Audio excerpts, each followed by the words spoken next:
Hi everybody, this is Sally Mbuaga. I'm going to be presenting scope and standards of practice in nursing.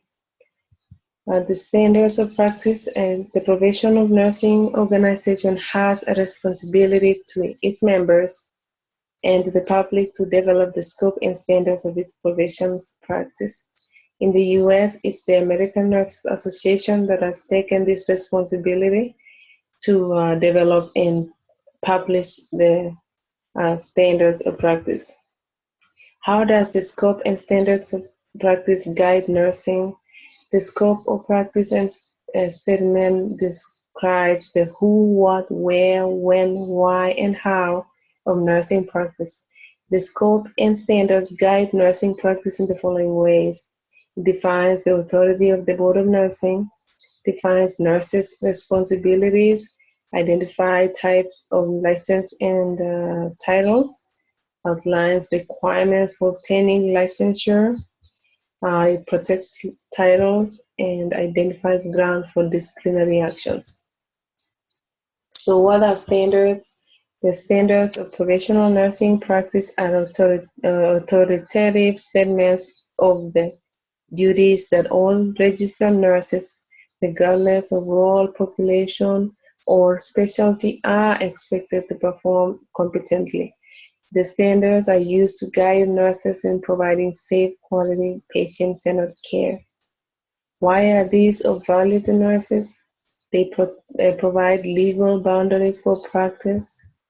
They guide nurses in ensuring safe quality of care to all patients. They also promote collaboration that helps in continuity of care. They guide nurses in the decision making and using critical thinking, for example, using nursing process. Also guide nurses in prioritizing their care. Why are these of value to patients? Well, one is ensures patients' safety by avoiding injuries to patients from the care that is intended to help them. Effectiveness by providing services based on scientific knowledge to all who could benefit. Patient-centered care, this providing quality, respectful, and patient-specific specific to patients' preferences, needs, and values.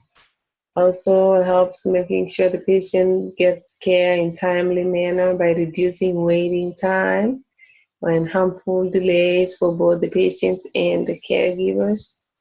Also ensures efficient care is given by avoiding waste, including wasting of equipment, supplies, ideas, and energy. Also by ensuring the patient are treated equally. What are the basic types and categories of standards? This is the nursing process. So right, we have the number one is assessment. This is when the data is collected.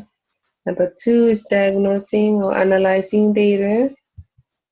Standard three will be the outcomes, identifying the goals of the patient. Number four will be planning or strategizing the ways to obtain the outcomes. Number five is the implementation phase. This is when the nurse is going to carry out the plan of care. So, six will be evaluating the process to see if the patient actually obtained the outcome that was expected, or if not, it needs to be revised again. So what's the difference between the Nurse Practice Act and the ANA Scope of Standards? The Practice Act is the state law that defines the responsibilities of the nurse and the range of activities and services, as well as the qualification for practicing. While the ANA Scope and Standards they defines the boundaries and the tasks that the nurse can and cannot do. Right, so standards are the authoritative statements and duties that every nurse is expected to perform competently. Okay, again, the ANA Scope and Standards of professional performance described as a competent level of behavior in the professional role, for example, the ethics or education requirements or the evidence-based practice and research or quality of practice and many more.